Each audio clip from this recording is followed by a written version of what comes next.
All right, man, peace. You know, brothers, I remember way back in the early 90s, around 91, 92, that's when you first started to hear the rumblings that the Chicago Bulls were considering signing a European superstar basketball player by the name of Tony Kukoc. And it infuriated Michael Jordan and Scottie Pippen to no end that all the media and Jerry Krause, the Chicago Bulls general manager, did day in, day out was talk about how great this dude Tony Kukoc was. To the point that when Michael Jordan and Scottie Pippen joined the legendary Olympic basketball team, the Dream Team, in 1992, they made a point of shutting down Tony Kukoc when the U.S. team squared off against, I believe, Croatia was the team that Tony Kukoc played for. Well, fortunately for Michael Jordan and Scottie Pippen, Tony Kukoc, even though he was a very talented player, was not more talented than them. So when he finally was brought over to the squad in 1993, which was the same year that Jordan left, when Jordan came back, Tony Kukoc was more concerned with filling his role, filling his spot, and being a great complementary player, a great sixth man. He really was the Bulls' version of Andre Iguodala. Nowhere near the defensive player, but a better all-around offensive player even than Iguodala, with an immaculate basketball IQ. That's what Tony Kukoc had. Why am I saying all this? I'm saying this because it's easier to invite a guest into your house when you know that that guest is not a threat. Well, the Golden State Warriors invited Kevin Durant into their house. Steph Curry opened the door, gave Kevin Durant the run of the living room, the bedroom, the bathroom, and all that. And now it's very obvious that not only does Stephen Curry want Kevin Durant out, but Klay Thompson wants him out also. I think that both of those players want Kevin Durant out. They're not going to say it publicly, but I think that both of them want him out. And that is why we're going to see that on this segment here, the former Duke Blue Devils standout point guard Jason Williams, who was an exceptional college player, he's going to assert that in his view, Klay Thompson is sick and tired of playing with the Warriors because he's not getting enough shots and he wants out. And Stephen A. Smith is going to co-sign that sentiment. So, of course, they're going to talk about it and I want to chime in. You could also make a case that, way Houston Rockets playing out from playing for New Jersey, we would call that prison ball, right? It's straight up like, we're going to debo you, we're going to push you. Who on the Warriors team can actually play prison ball? Maybe Kevin Durant, maybe Draymond Green, but that's really not their strength. Yeah, KD can't even play prison ball. Draymond tries to play prison ball, but Draymond's not a scorer, so he can't score on physical defense. KD kind of sort of can score on physical defense because he can rise up over other players. And he's done a better job of playing against the physical style of the Rockets this year than he did last year. I'll give him that. But Steph Curry and Klay Thompson certainly struggle against prison ball. No doubt about that. That their definition of toughness is their skill set overall. Yeah. But let's dig a little bit deeper here. Because I think I saw some last night. I'm following this. Once again, this is my own opinion. I think Klay Thompson's out, guys. I don't think there's a way he comes back and he's a Golden State Warrior next year. Let me tell you. Look, I've said this previously about Klay Thompson. I thought that the only way that he would leave Golden State would be to go to one of the LA teams, because at one time he had a girlfriend, I believe the actress by the name of Laura Harrier, who was in the Black Klansman film. She was also in the Spider-Man Homecoming film. He was quote-unquote dating her at the time.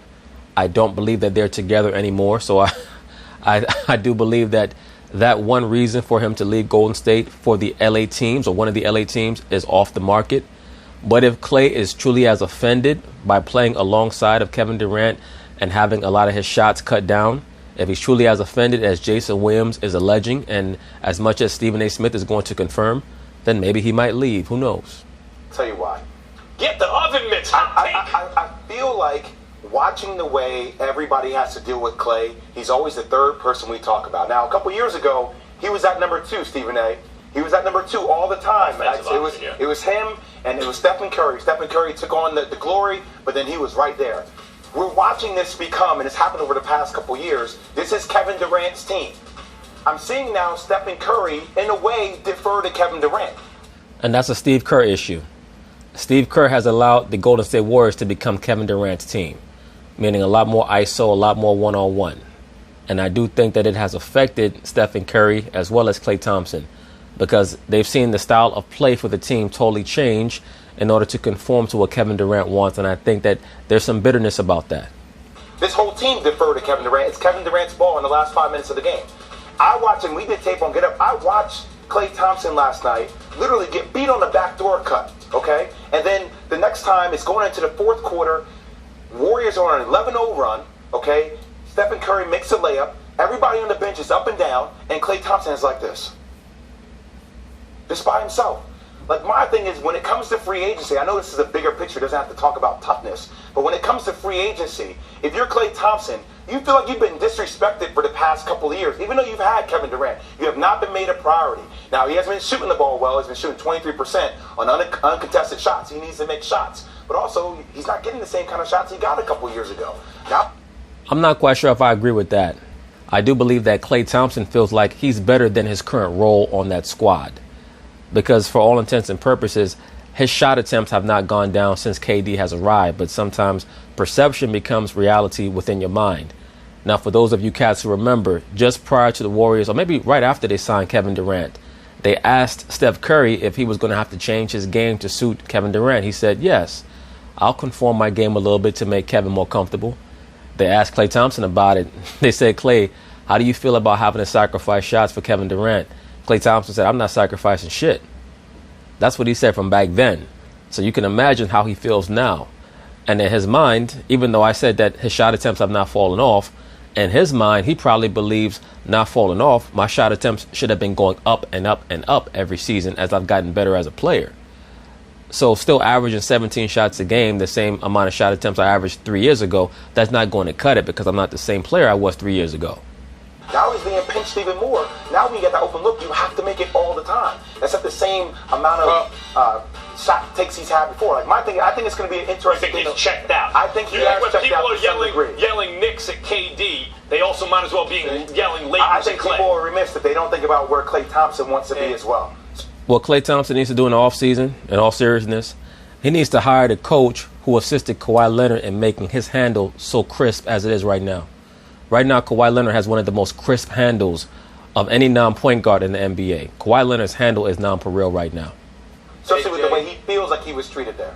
Yes. Jay, you know me, and you know me well enough to know that I'm not speaking about opinion here. I got this from a few people.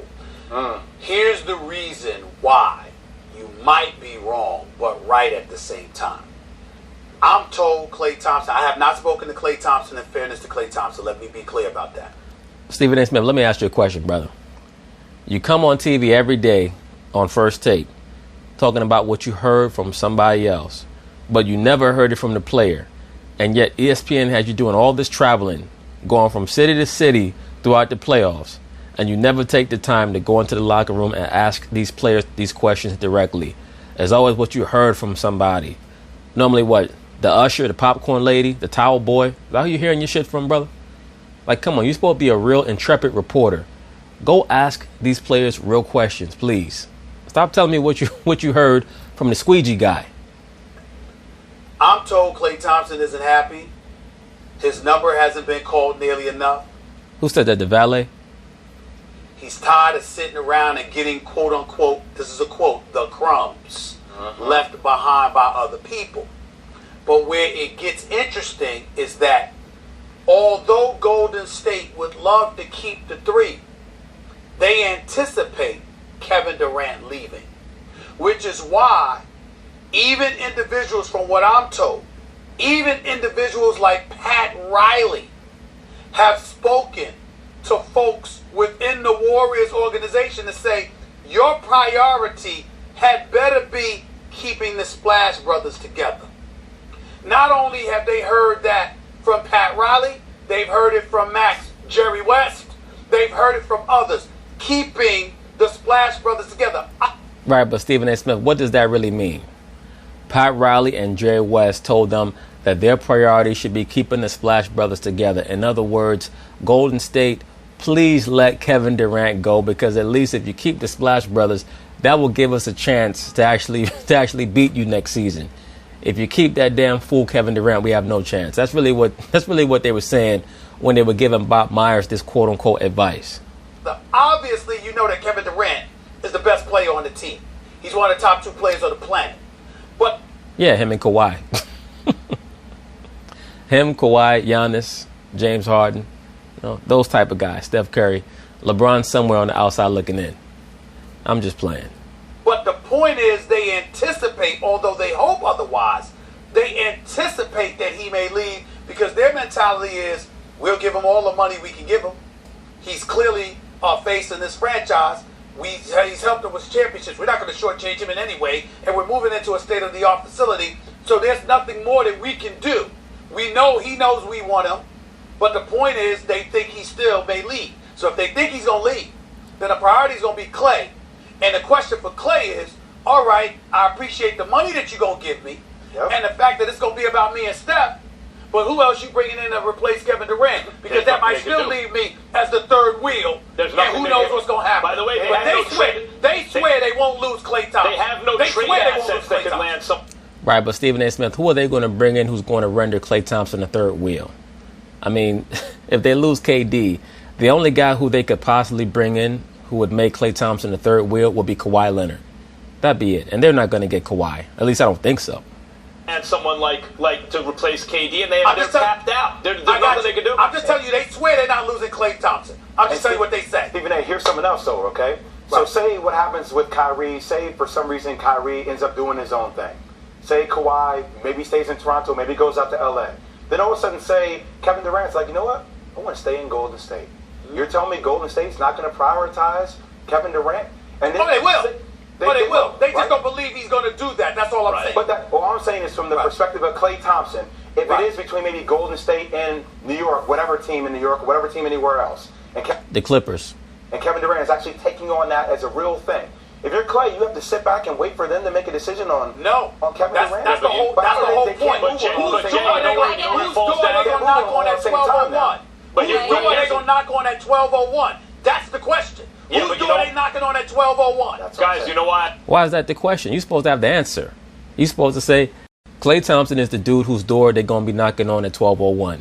Because you spent the whole segment talking about how they're going to prioritize Klay Thompson over KD. You know why I don't think that's right?